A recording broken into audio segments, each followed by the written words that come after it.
18h et merci de votre fidélité à Radio Pays et place à l'information de ce lundi 14 décembre 2020. Le dernier journal de la journée présenté par Arnaud Berriel-Cerder. Bonsoir Arnaud. Bonsoir Royan, bonsoir à tous. Dans l'actualité de ce lundi, la Cour des comptes s'est penchée sur l'enseignement dans les Outre-mer. Un rapport qui met en avant de nombreux dysfonctionnements et émet des recommandations. Les détails à suivre dans ce journal. À Maripasoula, des surveillants craignent pour le maintien de leur emploi. Ils arrivent à la fin de leur contrat et ne savent toujours pas s'ils seront reconduits. Les syndicats alertent l'académie face à cette situation. La crise sanitaire impacte fortement notre voisin du Suriname. Une crise qui devient économique, un coup dur pour les entrepreneurs, vous l'entendrez. Et puis, une large partie de ce journal sera dédiée aux résultats sportifs. On parlera basket, handball et puis la Guyane brille au championnat de France de natation à Saint-Raphaël. Et puis enfin, à J-10 du réveillon de Noël, le décompte est lancé pour les préparatifs ce week-end. Plusieurs marchés de Noël étaient organisés. Nous étions au village amérindien Norino. Voici votre journal de 18h. Et votre 18h également en diffusion sur le Facebook Live de Radio Pays. Vous le disiez en titre, la Cour des comptes s'est penchée sur l'enseignement dans les Outre-mer. Et le rapport de la Cour des comptes sur les académies ultramarines Martinique, Guadeloupe, Guyane, Réunion et Mayotte a été présenté devant la Commission des finances du Sénat le 10 décembre dernier. Il énumère de nombreux dysfonctionnements et présente des recommandations. Les précisions, Victor Zamit. La Cour des comptes pointe les salaires trop élevés des enseignants liés à la majoration vie chère et à des déplacements entièrement placés en zone d'éducation prioritaire. Par exemple, la Cour estime qu'un professeur certifié ayant 5 ans d'ancienneté perçoit en moyenne 49 000 euros nets par an à Mayotte, 40 000 en Guyane, soit bien plus qu'en métropole, à savoir 27 000 euros. Plus désagréable encore, la Cour souligne le faible niveau des élèves. Elle affirme un important écart entre les évaluations sur l'année et le taux de réussite aux examens dans les territoire ultramarin, ce même taux de réussite qui est inférieur dans les DROM que dans l'Hexagone. La Cour fait finalement 11 recommandations. Elle invite entre autres à une nouvelle gestion, adapter l'éducation prioritaire aux réalités locales, voire y substituer un dispositif spécifique ou encore intensifier l'adaptation des concours de recrutement.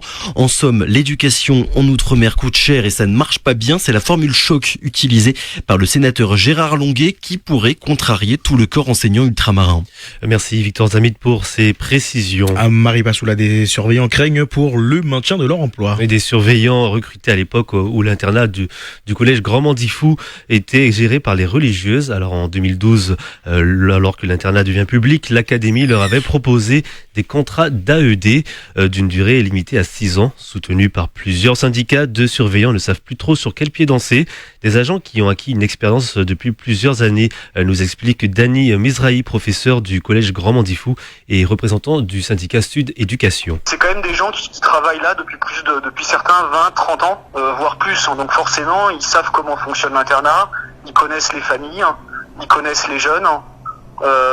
C'est des connaissances qui s'acquièrent pas comme ça aussi facilement. Après, nous en vrai, ce qui nous pose problème là surtout, c'est que c'est des gens qui, eux, ils travaillent depuis 30 ans. Leur vie, en réalité, c'est leur travail réellement. Et malgré les promesses, ces gens sont en incertitude de savoir qu'est-ce qu'ils vont faire plus tard, qu'est-ce qu'ils font après 7 ans. Il y a au moins 2 personnels qui sont dans cette situation. Pour l'instant, on n'a rien eu. Il faut savoir que les personnels avaient déjà d'eux-mêmes contacté le rectorat par voie hiérarchique. On leur avait envoyé une lettre il y a plusieurs mois en demandant qu'est-ce qui se passait en septembre. L'année dernière, ils avaient fait de même. Et tout ça s'était retrouvé sans réponse. La crise sanitaire impacte fortement le Suriname. Notre voisin de l'Ouest fait face en ce moment à de grandes difficultés économiques et la crise sanitaire n'y est pas pour rien, bien au contraire. On rappelle que depuis le 14 mars dernier, le gouvernement a choisi de fermer les frontières et pour éviter toute propagation du Covid sur le territoire. Aujourd'hui, les conséquences de cette situation sont importantes. Le pays connaît une réelle inflation. C'est difficile pour les entreprises, nous précise Monique Nouchaïa Soukdjousing, chef d'entreprise au Suriname. Nos frontières sont fermées depuis le 14 mars 2020 pour le tourisme et pour les voyages occasionnels. Pour le secteur du tourisme, d'ailleurs, ça a été dévastateur, que ce soit pour les hôtels, les clubs de vacances, les hébergements et transports, les voyagistes, les organismes et entreprises dans l'événementiel, les artistes, etc. Même les entreprises qui dépendent du transport aérien, notamment dans l'agriculture, ont soudainement été confrontées à un arrêt des exportations. Beaucoup de petites entreprises de ces secteurs n'ont pas survécu à ces 9 mois. Et nombreux sont les professionnels du secteur qui font toutes sortes de petits boulots pour survivre. Et on fait le point épidémiologique comme chaque jour. Et oui, 55 cas déclarés positifs à la Covid-19 ce lundi 14 décembre sur 580 tests réalisés. Alors dans le détail, 20 cas sur l'île de Cayenne, 13 à Kourou, 2 à Makouria, 1 à Montsinéry, 8 à Regina, 1 à Saint-Georges de l'Oyapock, 1 à Saint-Laurent. Et puis 9 cas sont en cours d'investigation. Alors au total, on compte 11 855 cas positifs depuis le début de l'épidémie. Et puis du côté des hospitalisations, 17 patients sont hospitalisés et plus aucun en réanimation. Et puis enfin, on le rappelle, 71 personnes sont malheureusement décédées du Covid-19 en Guyane. Et justement, quelles mesures prendre face au Covid pendant ces vacances de Noël? Alors, on le rappelle, le conseil scientifique qui s'est réuni aujourd'hui appelle à la plus grande prudence pendant les congés qui arrivent. Le nombre de cas Covid est en hausse chaque jour. Alors qu'en est-il pour le carnaval et le couvre-feu? Eh bien, la préfecture de Guyane devrait annoncer les nouvelles restrictions liées à l'évolution du Covid-19 sur le territoire dès demain. Radio Pays, la suite du journal, Arnaud Béhari-Lolsirder. Dans le reste de l'actualité, un homme tué par balle à Saint-Laurent-du-Maroni. Un homme de 67 ans a été retrouvé sans vie hier matin à son domicile avenue Christophe Colland. L'homme a été tué par un ou plusieurs tirs par arme à feu, indique le procureur de la République.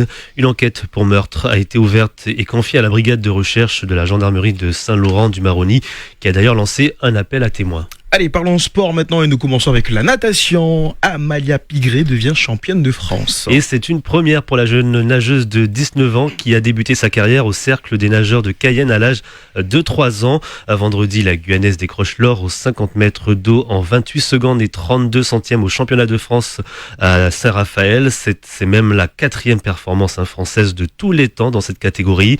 Le résultat d'un travail acharné, explique Amalia Pigré. L'entraînement et les sacrifices, du travail et surtout pas lâcher, quoi. Si le mental il lâche, y a plus. Et puis il y a des personnes et je continue et ça paye, quoi. Pas tous les jours quand on fait le championne de France. Donc oui, je suis très contente quand même de cette réussite. Belle performance et je fais quand même la 4e performance de tous les temps français et je suis contente quand même. Je suis partie de Guyane à 15 ans pour aller à Fort-Romeu dans les Pyrénées et je commençais à l'âge de 3 ans, le nageur, au cercle des nageurs de Cayenne. Et j'ai continué là-bas au cercle des nageurs de Cayenne jusqu'à mes 15 ans où je suis partie. Je suis restée encore 1 an au cercle des nageurs de Cayenne et après je suis partie sur le club, je suis allée à Canet 66 natation et ça se passe très bien.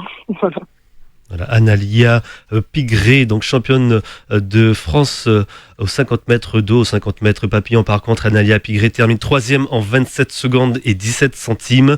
Autre performance guyanaise, celle de Mehdi Metela qui a replongé dans les bassins 1 an après son opération à l'épaule gauche. Il décroche la 2e place au podium aux 100 mètres papillon avec un temps de 52 secondes 81 centièmes.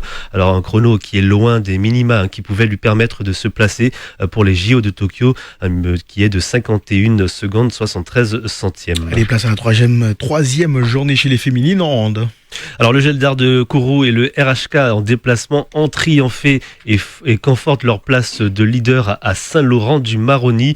Le match entre l'US Manjoli et l'US Matoury a été reporté. En revanche, la JSE Gel d'Art de Kourou, c'est le Gel d'Art de Kourou qui l'emporte 23-10.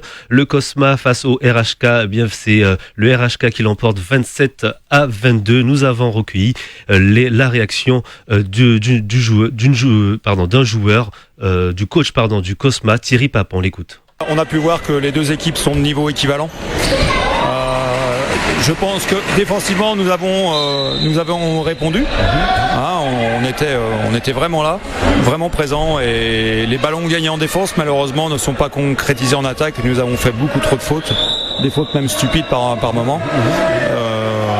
Donc j'ose dire oui, match nul, voire la victoire.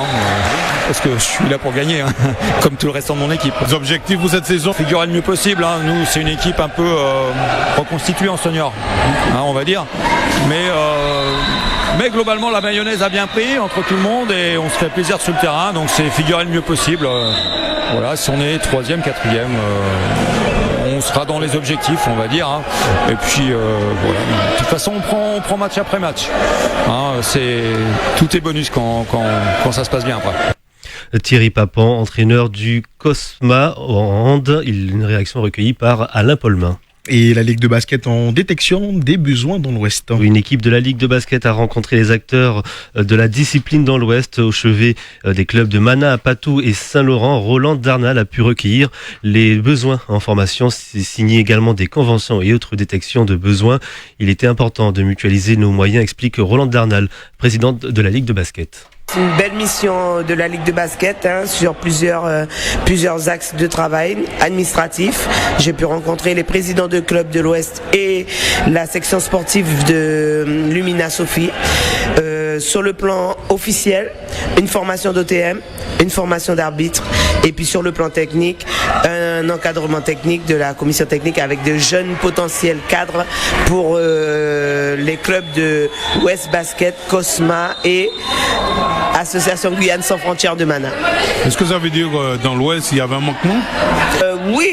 De toute façon, il y a un manquement partout en matière d'arbitrage, on nous demande d'être présent partout, mais la Ligue a émis le besoin quand même, a senti le besoin de mutualisation parce qu'il y a quand même un petit frémissement dans l'Ouest avec 3 clubs, une section sportive et une en création, en gestation sur Apatou. Roland Darnal, la présidente de la Ligue de basket, retrouvez d'ailleurs l'essentiel de l'actualité sportive dans quelques instants dans l'émission de José Blaisès à toute vitesse. Et on sent que Noël arrive à grands pas et nous faisons un tour d'horizon des marchés de Noël qui ont eu lieu ce week-end. Oui, des marchés de Noël à Cayenne, à Papaïchtan, en passant également par Makouria ou Irakubo. Ce week-end, c'était le moment idéal pour dénicher des cadeaux 100% Guyane et préparer son repas de Noël. Le village Norino a accueilli près d'une centaine de visiteurs. Un succès pour une première édition. Malgré la situation sanitaire, la magie de Noël doit continuer à exister, explique Génie Labonté, organisatrice du marché de Noël du village Norino. C'est une première édition déjà du marché de Noël du village Norino. On a vraiment voulu en fait que ça soit bien fait, montrer déjà notre savoir, montrer ce que nous, Amérindiens Palicourt, nous sommes capables de faire. Alors on retrouve un peu de tout, on retrouve de la poterie, de la vannerie, de sculpture sur bois déjà, comme vous pouvez voir du kachiri, d'accord, de tapioca, du couac, déjà ce que nous en fait Amérindiens on propose assez souvent. La magie de Noël doit exister parce que Noël c'est vraiment quelque chose de merveilleux, donc malgré le Covid, on essaie vraiment de faire en sorte que au moins ça fonctionne, que la vie en fait doit continuer. Jenny Labonté, organisatrice du marché de Noël au village Norino. Merci beaucoup Arnaud Aubert et Lol CRDR. Le prochain point de l'information, ça sera chez Kylian demain à 5h avec Victor Zamit. À 13h, le retour d'Ed Medoudi. Quant à vous, on vous retrouve demain à 18h. Merci, une très belle soirée à notre écoute sur Radio Pays.